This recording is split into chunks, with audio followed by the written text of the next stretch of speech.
Welcome to Arizona Living. I'm your host, Danielle Lerner, and today we're at Thompson 105 in Scottsdale talking Arizona Restaurant Week. But before we serve up those deals, here's a look at what's coming up on the show. Ways to finance your dream home. Design advice from American Furniture Warehouse. Plus, we discover some fun facts about Governor Hobbs.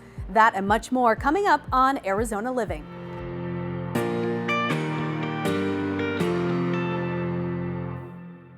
Arizona Restaurant Week happens twice a year, and it is a very exciting time here in our state. Joining us now is the president and CEO of the Arizona Restaurant Association, Steve Chukhri. Steve, thanks so much for being here with us today. Well, thank you for hosting us. A very exciting time, something a lot of people look forward to. Can you tell us a little bit about Arizona Restaurant Week and how it all works? Well, I will tell you it's the second best time of the year because it's two restaurant weeks. We do one in the fall, we do one in the spring. And it's just a great opportunity to go and sample the different cuisines that we have here throughout the state. We've expanded to Wickenburg. We have a few in Tucson as well, so that's a wonderful thing. But as I was joking with you earlier, growing up here we had two kinds of food, right? Mexican food, then a different kind of Mexican food. And what this offers the diners is the ability to try something new and not risk having to feel like you wasted money.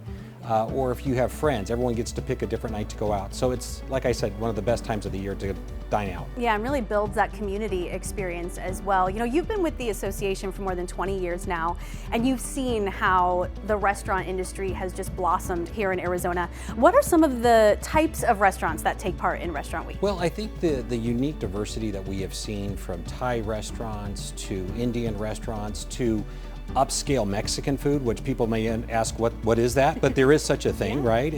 And so the diversity of the segments of our industry too, from quick service to fine dining, has changed dramatically. So we have had an infusion post-COVID of new restaurants opening up, from Italian restaurants on down the line to steakhouses and you name it. So the best advice we offer is go to the website, go to ArizonaRestaurantWeek.com. You can see not only the restaurants, but also the menus we post.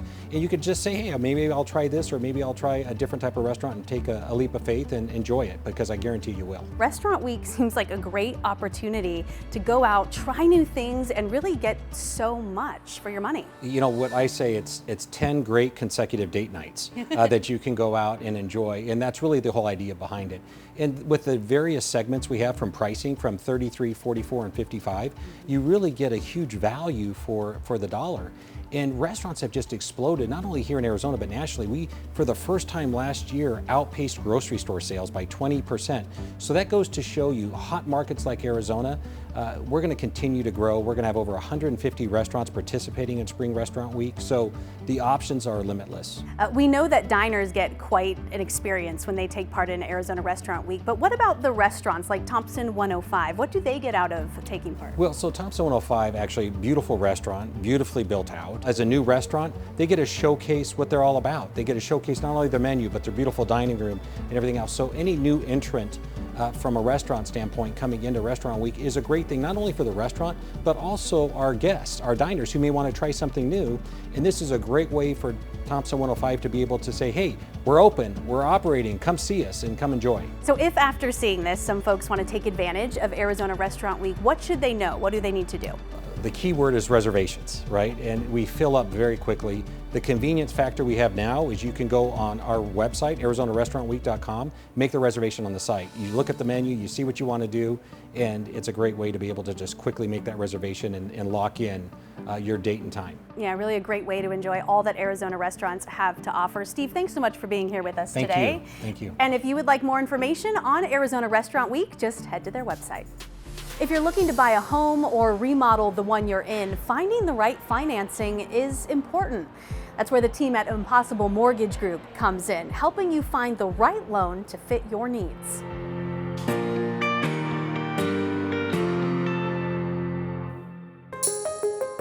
Here at Impossible Mortgage Group, we have a staff of 7 loan officers, and we also provide services in Spanish.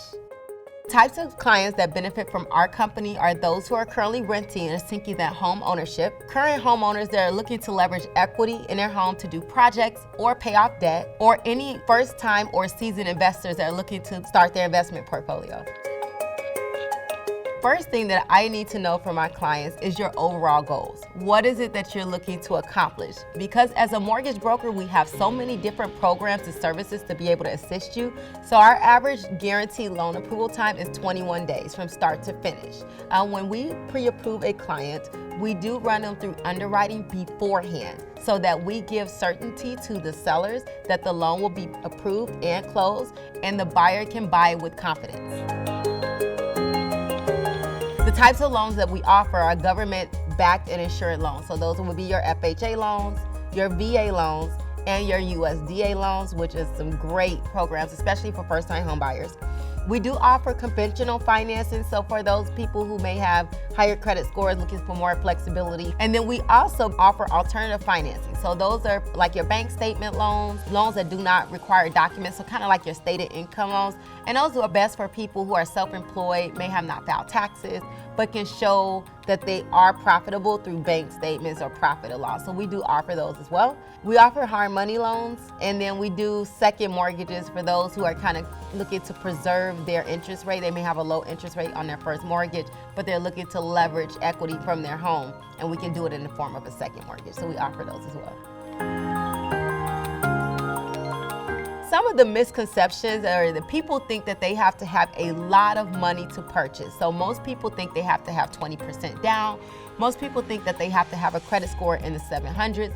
That is not the case. Believe it or not, especially for VA loans, VA does not require a minimum credit score. And that's a lot of things that I preach consistently so that people can be educated and let them know that you're missing out on home ownership. The VA does not require a minimum credit score. Each lender's discretion on which credit score they like to accept and what the minimum credit score requirements for their company. So we partner with over 85 different lenders, and some of our lending partners do not require a minimum credit score for VA loans. As long as that veteran meets all of the other loan requirements, such as establishing a clean 12-month credit history, they can potentially use their VA loan. So the great thing about Impossible Mortgage Group is that we are open 24/7, 365. So you can give us a call. You can also visit our website, and you can find us on Facebook, Instagram, Twitter, and TikTok at The Impossible Mortgage. Did you know that 9 out of 10 restaurants in the U.S. are small businesses with fewer than 50 employees? Even more reason to get out and support our local businesses during Arizona Restaurant Week. But before you head out to dine, here's a look at what's coming up on the show. Discover how the Audubon Society in Tucson is protecting our wildlife. And we see what's on the menu here at Thompson 105.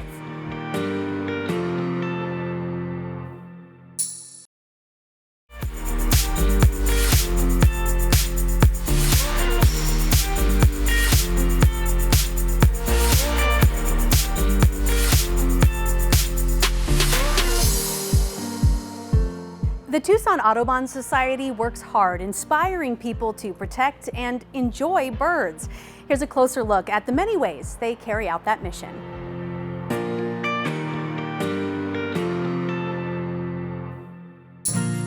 The mission of Tucson Audubon is to inspire people to restore and conserve the Sonoran Desert ecosystem around us and to restore certain areas of the Sonoran Desert for birds and other wildlife. Restoring an ecosystem has multiple different benefits. It restores ecosystems for birds, for mammals, for reptiles, and also is a great benefit for humans that love walking around and enjoying the native ecosystems around them. Tucson Audubon offers a whole bunch of different field trips if you're interested in getting into birding. They're a really great way of kind of going out with a guide, someone who might know what to look for and what to point out, and give you some really important resources to start your journey. Birding is a really fun activity where you can go out in your local ecosystem and look at birds, identifying by either sight and or sound, and it's a really fun way to get into the ecosystem and connect with your local environment and see what's going on in your local ecosystem.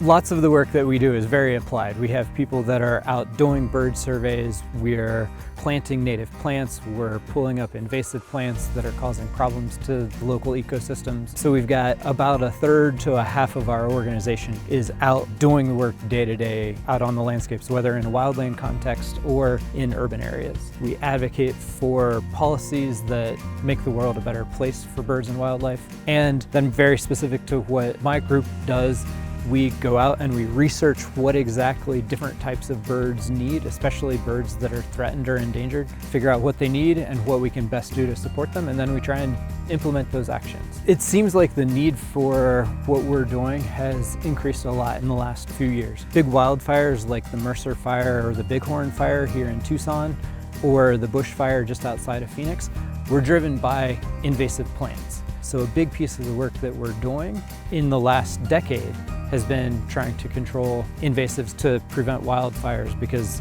this area didn't evolve with wildfire. It can't coexist with wildfire well. So that's a big piece of what we're doing, and people are finally thinking about the impacts of wildfire, especially to saguaro forests. So people are finally motivated to get involved and make some changes. All of nature doesn't have a voice, so it takes people that are concerned and paying attention to speak up for those that can't speak for themselves. So as an Audubon, we speak specifically for the birds, but also birds don't live in an isolated world. They have to be with the plants that support them. They have to eat something. They have to live somewhere. So we're providing a voice for all of nature. If you're interested in getting involved with restoration projects that we're doing here at Tucson Audubon, feel free to check us out on our social media and our website, and you can look for volunteer opportunities and other ways you can get involved.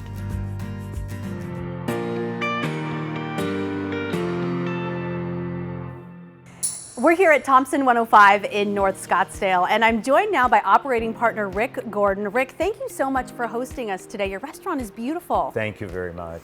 For anyone who hasn't had the pleasure of coming out to Thompson 105 just yet, tell us a little bit about what you guys do here.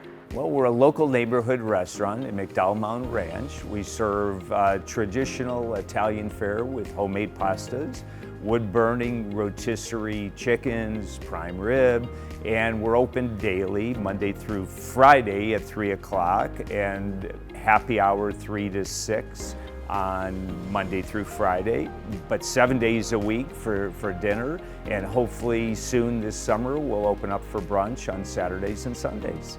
You said a neighborhood community spot. What sort of an experience will people have when they come here? We want to be a local neighborhood modern day Cheers restaurant, if you want to coin us as something. And now we have so many regular customers that come here. They actually nicknamed us T105, let's go to the 105. I like so that. It makes us feel really good that we're part of the community. I see some t-shirts and some other merch coming out of Absolutely. that T105. And we know you're taking part in Arizona Restaurant Week this year. So what sorts of dishes can folks enjoy for that? We'll be actually offering a 4-course prefix meal at the cost of $44 a person, and that will include a choice of salad, a choice of an appetizer, a choice of 1 of 3 entrees, and then a choice of dessert. One of the salads that we'll be offering is our homegrown citrus green salad from Arizona. We daily peel grapefruits, oranges, citrus that's available, and serve it with arugula. It's very, very refreshing. We have a shrimp and avocado dish as an appetizer that we'll also be serving. And then for entrees, they'll have 1 of 3 choices. Halibut, prepared on a wood-burning grill with capers and burnt crispy tomatoes, blistered tomatoes. Another dish will be our chicken parmesan that we'll be offering. And then our rustica, which we're famous for, our pasta dish. And then for dessert, homemade tiramisu. Wow, that's amazing for $44. It really is. Well, hopefully people can get out here and take advantage of that, because they're not going to want to miss the food, but also the view that you guys have here. Talk a little bit about that and your outdoor dining as well. So when we were thinking about coming into this location, 2 of my partners were sitting out on the patio, and all of a sudden the moon started rising above the peaks, and they took a picture of it. And from that picture, we create a mural of wallpaper leading to our restrooms, which is spectacular. And it was kind of like a sign, this is where we need to be. And Every time on social media I look at the comments every single morning, the one thing that stands out is the views are spectacular. Yes, it's absolutely beautiful. Congratulations on Thompson 105. Thank you so much for having us today. Thank you. And for those of you at home who want to check it out or get more information, just head to their website. Stick around, we have much more coming up on Arizona Living from Thompson 105. We share some fun facts about Governor Hobbs, including her favorite food. And the designers at American Furniture Warehouse give us tips to make our homes more cozy.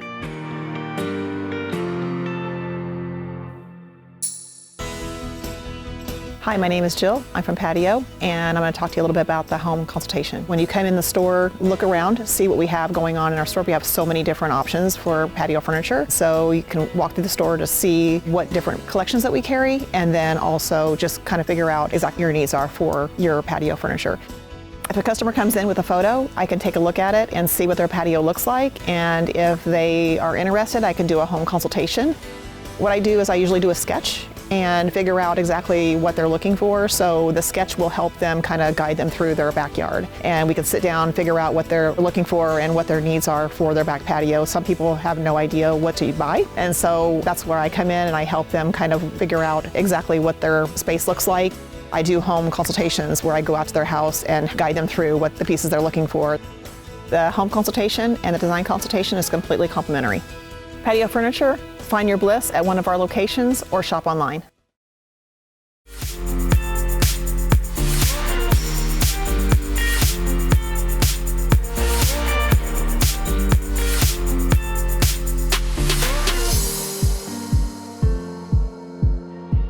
I recently sat down with Arizona Governor Katie Hobbs and had the chance to ask her some fun questions about life outside politics.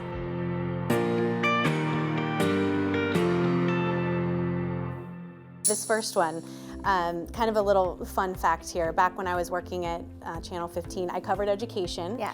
And I was doing an interview with an educator, and it was Zoom. So she came on the screen, and I thought, wow, she looks just like Katie Hobbs. This is before you were governor. Yes. Clearly. And then she put glasses on, and I thought, wow, she really looks like Katie Hobbs. And so we did the whole interview. Come to find out, Yeah. she is your twin sister. Yes.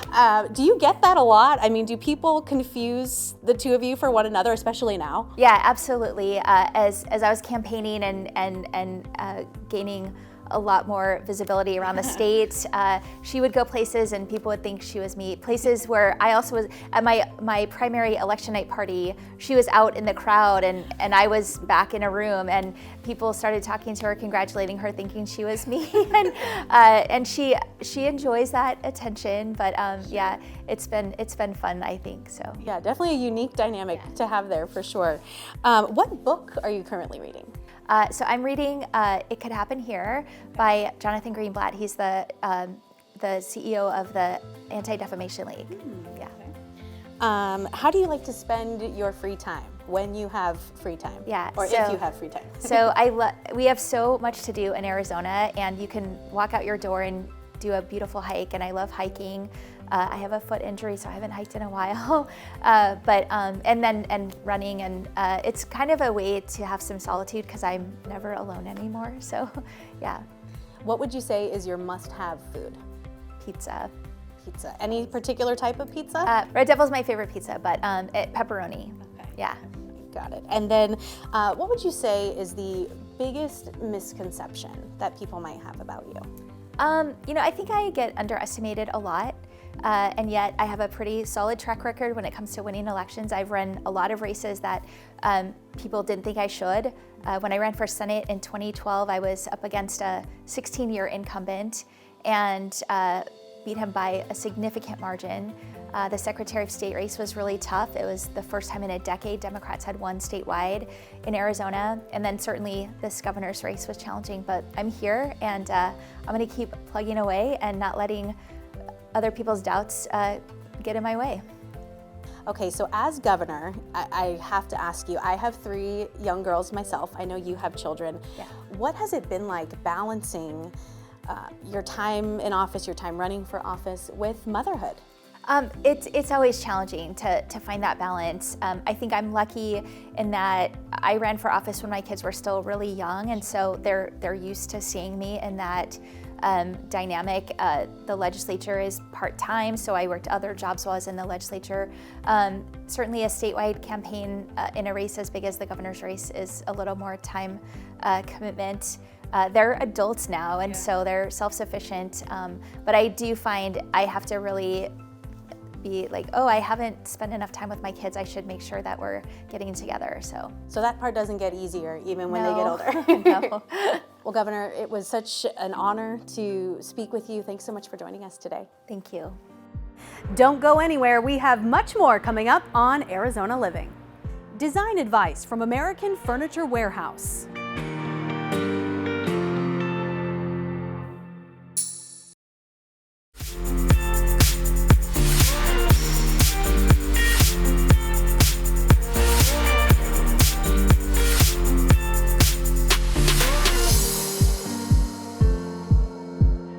Finding the right bar stools can be tricky, so the experts at American Furniture Warehouse are here giving us some tips on finding the best ones for you.